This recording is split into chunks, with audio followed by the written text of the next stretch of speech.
Good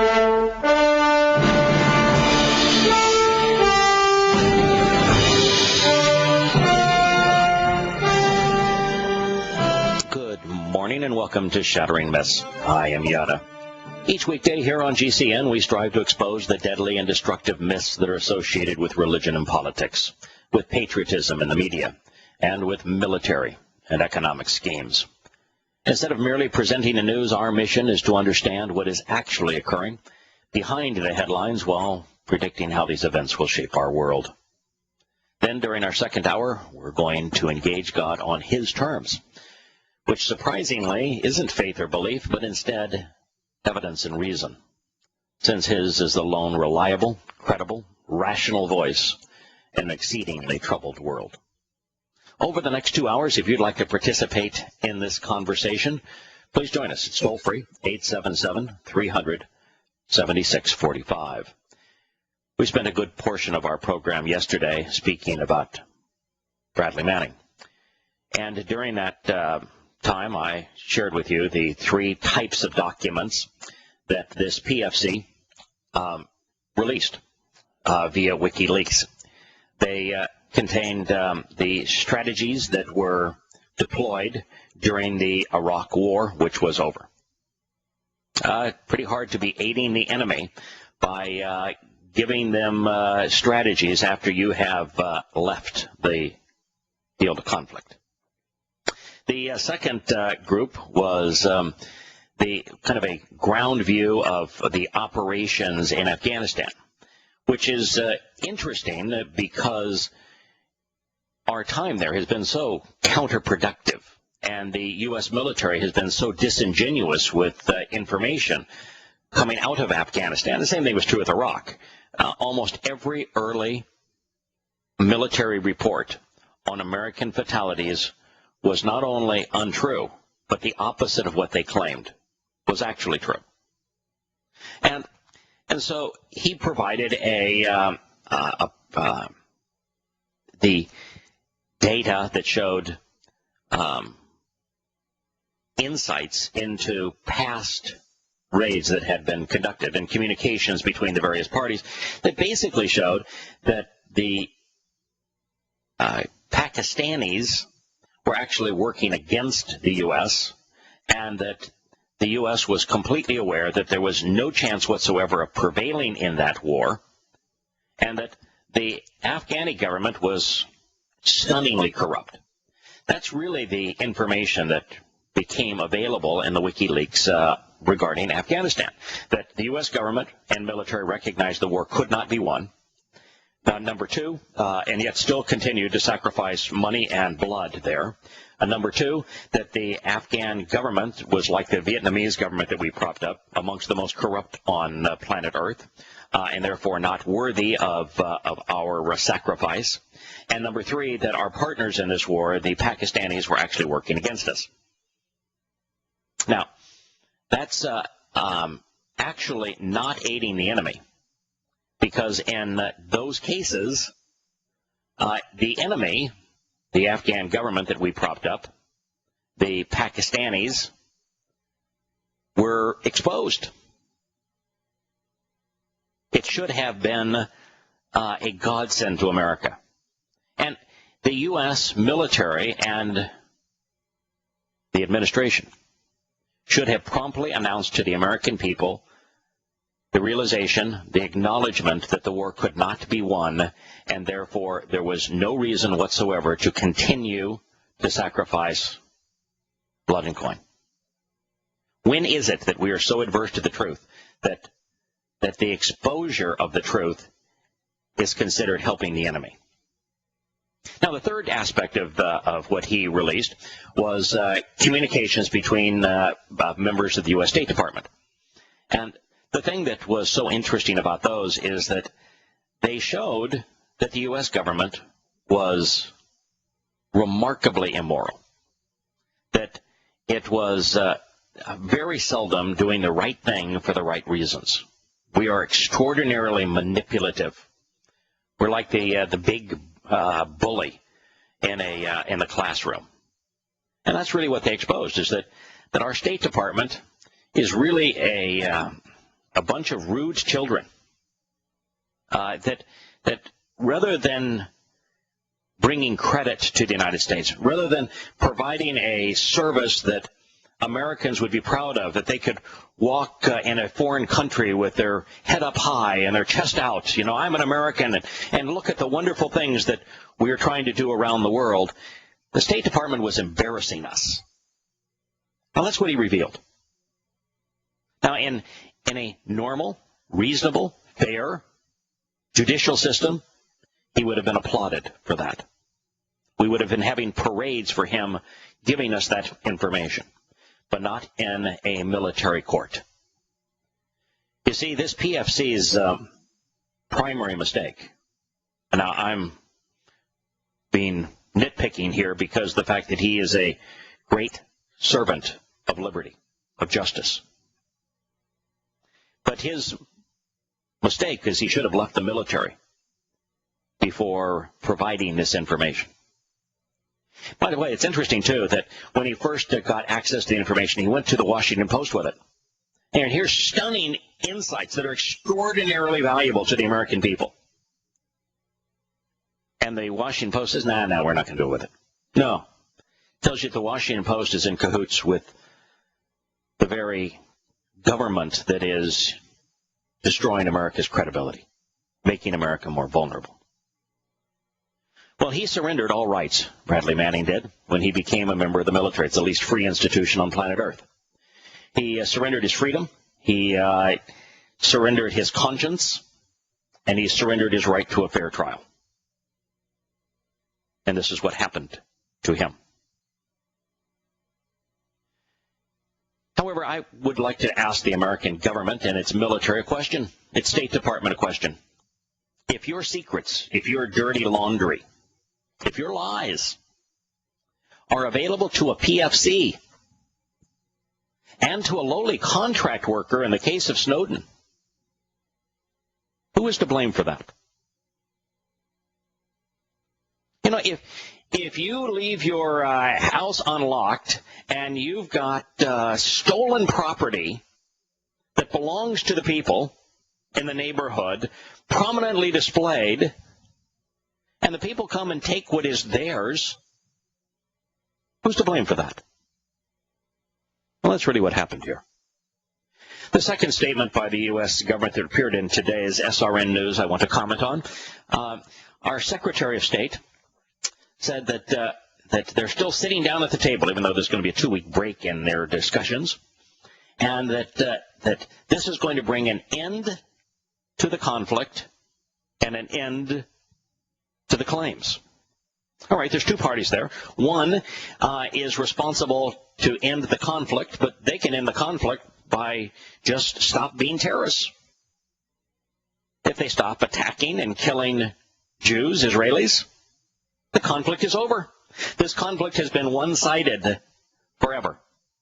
The conflict began when Muslims first started attacking Jews in Yathrib, today's Medina, where Muhammad systematically hunted each of the 3 tribes that made up 2/3 of that community, casting the first out in the desert to die, later killing them at Kabar, raping their women, enslaving their children, murdering the men, stealing their property both times in Yathrib and then in Kabar, and then being even more savage with the next 2 communities.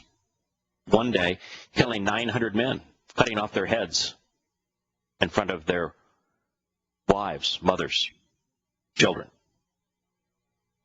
That's how this conflict began, and it hasn't changed.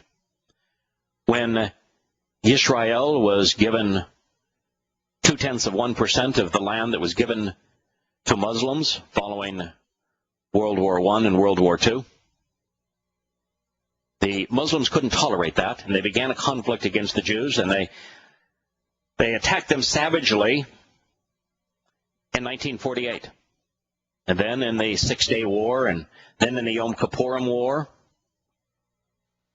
and then through a ongoing siege of uprising, intifadas. So if the conflict is to end, all the Muslims have to do is stop attacking Jews. It's over. They don't need anything else. And shouldn't that, just doing the right thing, be enough for them? And what claims does the United States want Israel to end? The claim that Yahowah and the Torah, as part of the covenant, gave this land to them? Is that the claim they want to end? Whose side is the United States on? You know, it's interesting. If I was the Netanyahu and the U.S. said that I want you to sit down and negotiate with these mythical people known as the Palestinians, the first question I would ask, what do they have that I want? What can they offer me? Why should I give them anything? What do they have to give me in return? Tell me one thing that they can give me that has merit. One thing. They want land for promises, right? But what does the Quran say about a treaty made between a Muslim and a non-Muslim? Read the 9th Surah. A treaty between a Muslim and a non-Muslim is not binding on the Muslim. So what do the mythical people known as the Palestinians have to offer Israel? Promise of peace? That's worthless. But a promise that Israel has the right to exist? It's worthless. Any agreement made between a Muslim and a non-Muslim is not binding on the Muslim according to Allah. There is nothing, absolutely nothing, these wretched terrorists known as the Palestinians can offer Israel. So what is there to negotiate? About a week ago, I briefly referred to a story in the news, began to share it, and it was a story that we only got 2 paragraphs into, and had other items in the news come up, but I'd like to return to it, and we're going to do it after the break. It is an insightful story because it shows a change in U.S. behavior, not in terms of us manufacturing our next enemy, because that's what we're doing here. It's that typically there is a time lag between the time we make our enemy and the time we attack our enemy, and there is no time lag here.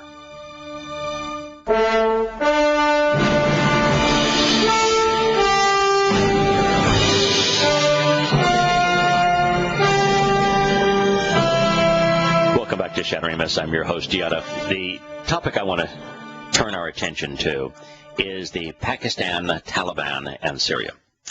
Now, the Pakistan Taliban is a terrorist, an Islamic terrorist organization that the United States deployed back in the Carter administration when Zbigniew Brzezinski came up with this harebrained idea. It's based upon the Shinzu philosophy. Shinzu is the Chinese philosopher and general who wrote a book called The Art of War. And in The Art of War, one of his pillars or planks was the enemy of my enemy is my friend. It also is based a bit on Machiavellian thought. Machiavelli was a nobleman in Italy that was trying to help family members expand their wealth and influence and power by effectively controlling the Catholic Church and having his family members have claims to being Pope. And while he didn't write it in exactly these words, the gist of Machiavelli's approach was the ends justify the means.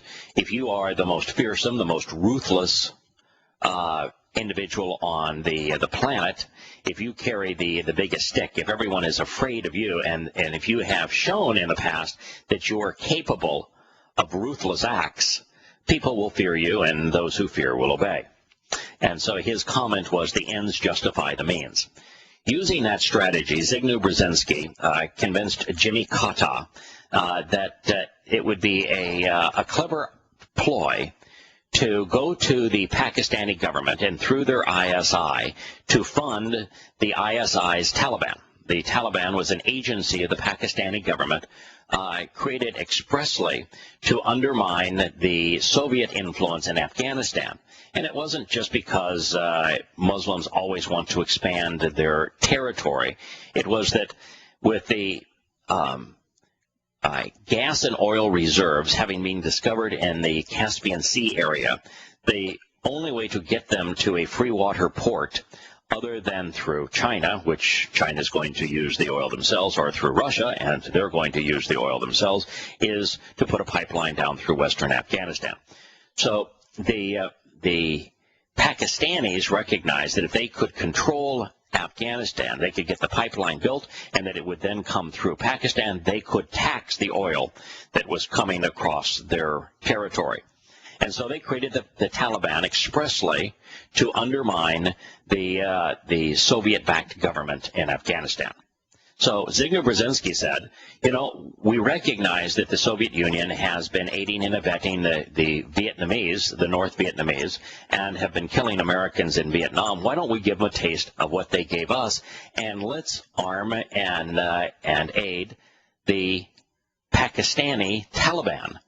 And so they went to the Pakistani government and a series of meetings with the prime minister and with the heads of their military and the ISI, who controlled the Taliban, who were responsible for the Taliban, and we provided billions of dollars worth of weaponry and aid to the Pakistani Taliban, and eventually they created a civil war in Afghanistan where I think a couple of million people died. I mean, it was a savage civil war. In fact, Jimmy Carter was so enraged by the civil war and the deaths in Afghanistan, he boycotted the Moscow Olympics. Now, what he didn't tell the American people is that he started that war deliberately and purposefully. But anyway, America supplied missiles and weapons and all sorts of weaponry to the Taliban through the Pakistani government. We created the Taliban. And then years later, when George W. Bush, King George II, decided that he needed a war to shape up his credentials, to make him popular, he decided that we would go and fight the Taliban, that, well, declare war on the Taliban because they were harboring al-Qaeda. And so enough, he did. So the very enemy that we manufactured, we went to war against in Afghanistan, the Taliban. Now, what's interesting is that over time, we have come to realize, and there's been lots of documents, many of them in the WikiLeaks documents that were provided by Manning, is that we realize that the Pakistani government is still in control of the Taliban. In other words, we are providing weaponry and arms, billions of dollars a year, to the Pakistani government, and then we're fighting the Taliban, which the Pakistani government is equipping. But while that is simultaneously manufacturing your enemy and fighting your enemy, in the case of Syria, this most recent announcement from the Taliban shows that in Syria, where we're providing arms again quietly through other countries, that in one place we're hunting down the Taliban and sending cruise missiles against them to kill them, and the other place we're providing them with the missiles and with the weapons that they are using, simultaneously manufacturing our enemy and killing them. Shattering Myths, talking about the Pakistani Taliban. They made an announcement that they had decided to join the cause, sending hundreds of fighters into Syria to fight alongside of their Mujahideen friends. When our brothers need our help, we sent hundreds of fighters along with our Arab friends, one commander told Reuters, adding that the group would soon issue videos of what it described as their great victories in Syria. Now, so the Taliban is on the side of the rebels in Syria. They are providing jihadist Mujahideen fighters to combat the Assad government. Which side is the United States on in Syria? Oh, we're on the side of the rebels. And through Saudi Arabia and Qatar, we're providing the weapons that have changed that from a peaceful demonstration to a civil war that has killed now over 100,000 people. So here in Syria, the United States and the Taliban are on the same side. We're actually providing weapons to the Syrians indirectly through Qatar and through Saudi Arabia. And then in Afghanistan and in Pakistan, we're either sending our warplanes over them to kill them, or we are sending our drones. So how can a government be moral? How can it be rational when on one side of the equation we're saying you are our enemy, you are the primary target in our war against terrorism. You are absolutely the primary target. The reason we're engaged in the Middle East is to fight the Taliban, on one hand, and on the other hand say that we're on the side of the rebels in Syria when they are comprised of Taliban.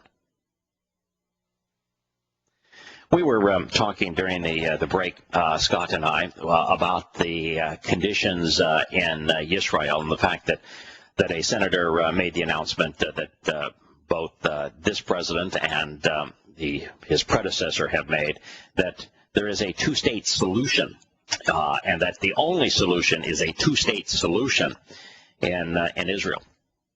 Now, think about that for a moment. That means that what we want to do is we want to reward terrorism with an independent state. We want to say that people who have no racial identity, no racial heritage, no national heritage, no, the mythical people known as the Palestinians are just Arab Muslims.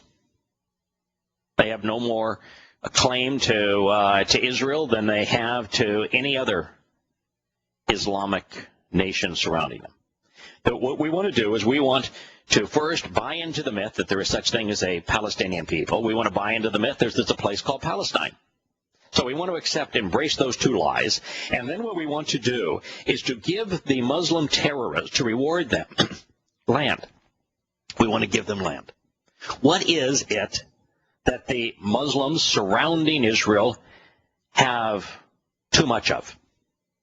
They have 99.8% of the land in the Middle East. They have too much land. So why would you, as a solution, say, we ought to take land from Israel that has too little of it? It's a little bigger than the state of New Jersey.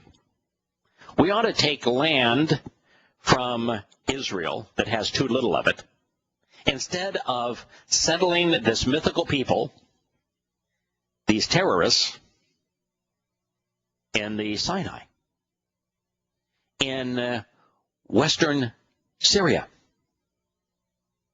They're the majority. The people that claim to be Palestinians are a two-thirds majority in Jordan. Why not just depose the Jordanian king and call Jordan Palestine? It's already two-thirds of the people there. When we go before Israel's formation in 1948, and the West Bank was controlled by Jordan, and in Gaza was controlled by Egypt, if the solution for this mythical people was to give them a state comprised of the West Bank and Gaza, why didn't Jordan and Egypt do it? Why didn't Jordan call the West Bank Palestine and cede control over of it to the Palestinians? And why didn't Egypt do the same thing? And why at the time didn't they make them coterminous and divide what was going to be Israel into northern and southern islands? Because it's all a fraud. It's all a hoax. It's all this giant myth that is being perpetrated on humankind to diminish the likelihood that Israel can survive. It's because the world, Europe, the United States, the Russians, the Chinese have decided that, the money is where our loyalties are, and oil is money, and so we're going to side with the Muslims. That's what's happening here. To ask Israel to give up land which it has too little of, to people who have vastly too much of it, is insane. But beyond that, to trade that for promises of peace from people who have never known peace. From the moment their religion was conceived, it was a terrorist manifesto. Muhammad, in the first 10 years of the Islamic era, led 75 savage terrorist raids. In the first 100 years after his death, Muslims killed hundreds of millions of people, ravaging as barbarians everything from India to the outskirts of Europe and northern and western Africa. This is the most savage religion ever conceived by humankind. It is responsible today for 99% of all terrorist attacks. And so from these people, you're going to trade land which Israel has too little of and the Muslims already have too much of for promises of peace from a people who have known nothing but terror? On the face of it, the two-state solution is so irrational, so ignorant, so grotesquely immoral, so absolutely destined to fail, just like Czechoslovakia failed with Neville Chamberlain. By satiating the Nazis and giving them the high ground of Czechoslovakia, what happened?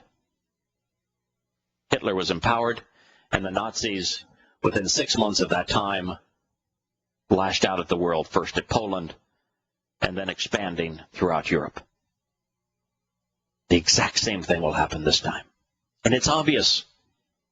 You know, go back 12 years ago, and George Bush was trying to deal with 9/11, and he thought that the grand solution was, let's go invade Afghanistan, and then let's invade Iraq. And at the time, even before troops went into either of those two countries, I said, this is suicidal. It's obvious that by doing these things, we're going to make very bad situations much worse. And every aspect of what happened in Afghanistan and Iraq, I predicted what would occur. And it occurred just as I said it would. Doesn't mean that I'm a prophet. I'm not. It means that if you examine the history of these people, if you evaluate the circumstances, and you use evidence and reason, you can come up with a conclusion that is inevitable. We had no chance whatsoever to make the bad situation that existed in Afghanistan better. We had no chance whatsoever of making the bad situation that existed in Iraq better. And in fact, the moment we committed to invading those countries, we committed suicide. Because the consequence of invading those countries was to destabilize Pakistan, pushing the fundamentalist Muslims out of Afghanistan into Pakistan, which is a country with nuclear weapons, and we would eliminate Iran's only enemy in Iraq and allow them to complete their nuclear ambitions and to have greater influence over the Middle East. It was suicidal. And it was obvious that that's the way it was going to turn out. But no one would listen. Oh, no. Got that same lame argument. Well, they flew planes in our building. What are you going to do? Nothing? No, you need to explain. Here's what you can do that will actually have the desired effect, that is guaranteed to produce a favorable outcome. I don't want any part of that. No. We become a nation that hits first and never asks questions.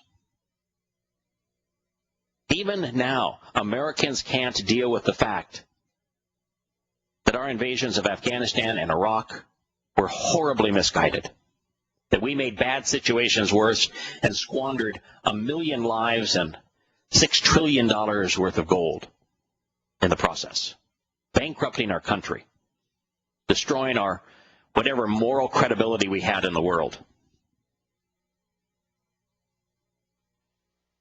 It is easy to predict what's going to happen, just as it is in Israel. If the United States has its way, and we force Israel to give up the high ground of Judea and Samaria, called the West Bank today, to these Muslims, and then allow these Muslims to connect the West Bank and Gaza, dividing Israel in two at the waist, narrowing it and making it vulnerable to its enemies at its waist, where 70% of Israelis live, to less than 20 miles. What do you think the Hamas Muslims are going to do? And we know we gave them Gaza. They decided, hey, the really cool thing to do is let's fire rockets into Israeli towns. We know that before the fence and the PLO, Fatah, Alaska Martyrs Brigade terrorists were running amok inside of Israel, we know what they did. They murdered Jewish women and children. So what are they going to do when they have their own country, build up their own military, have their own weapons? What do you suppose is going to happen? And it's the exact same thing that happened in World War II. Imagine now the U.S.-equipped militaries of Saudi Arabia, of Kuwait, of Pakistan, of Iraq, of all of these nations, even now with the weapons that we're funneling into Syria, the weapons that we provide for Egypt, the weapons we provided indirectly for Libya, all brought to bear on Israel, all at her waist where 70% of the people live, fighting at her and shooting at her from both sides. What's going to happen?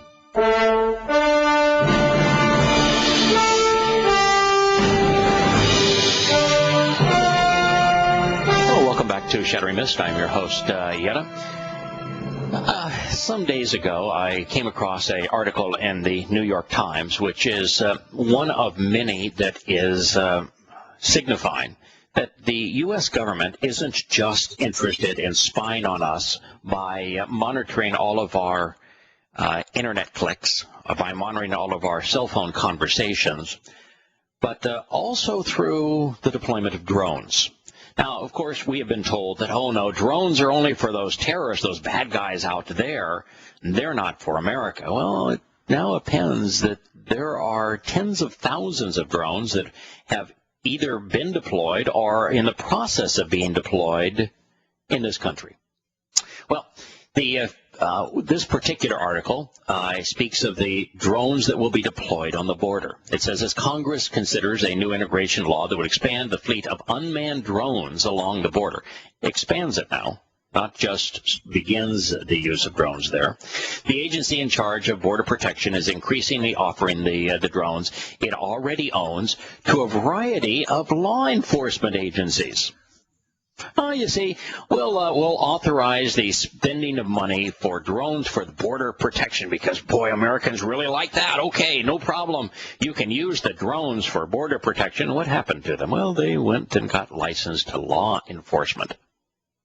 And so law enforcement now has the ability to fly drones around and spy on anybody they want.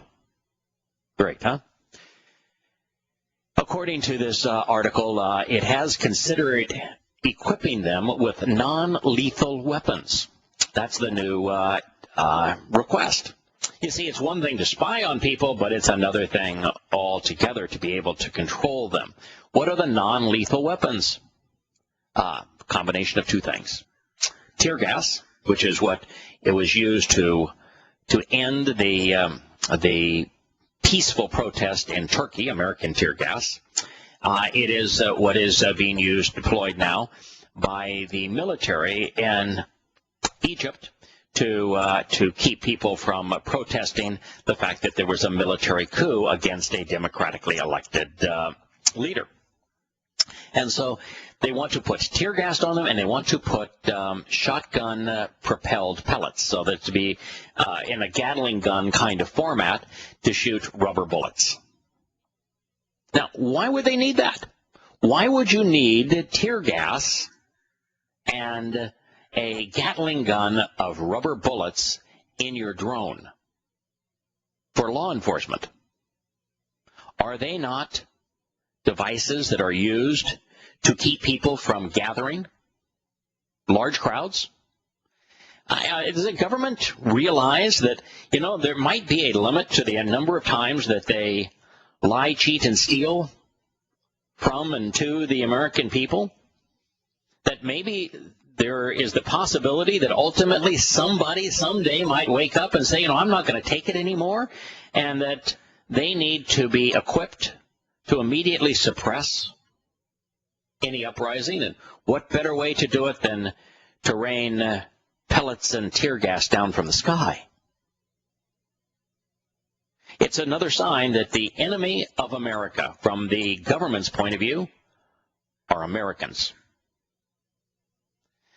The agencies that have used the 10 Predator drones owned by the Custom and Border Protection Agency have deployed them to investigate fishing violations, to search for missing persons, and to inspect levees along the Mississippi River. Isn't that lovely?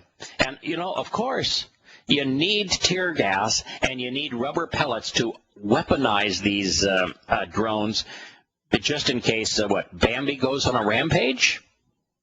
Just in case you need to fill the gap in the levee, and what better way to do it than fill it full of rubber bullets? Well, in the documents, the Border Patrol said the data collected by the drones could be shared with other government agencies, raising concerns about the privacy of Americans within the nation's borders. Yeah, no kidding, Sherlock. Additionally, the agency, in a 2010 report to Congress included in the documents, raised the possibility of eventually equipping its drones with non-lethal weapons to immobilize people and vehicles. Perfect, huh? In a statement on Wednesday, the agency said it has no plans currently to arm its unmanned aircraft systems with non-lethal weapons or weapons of any kind. And, of course, we should trust them, right? This is the same government that says we're not spying on Americans, and then admitted, I did lie, we were spying on Americans. This is the same government that swore to uphold the Constitution, that wishes to undermine it at every possible occasion. Well, we'll return to Shattering Myths after the top of the hour news, and we're going to turn our attention back to the Torah and to the Shabbat of Yahowah.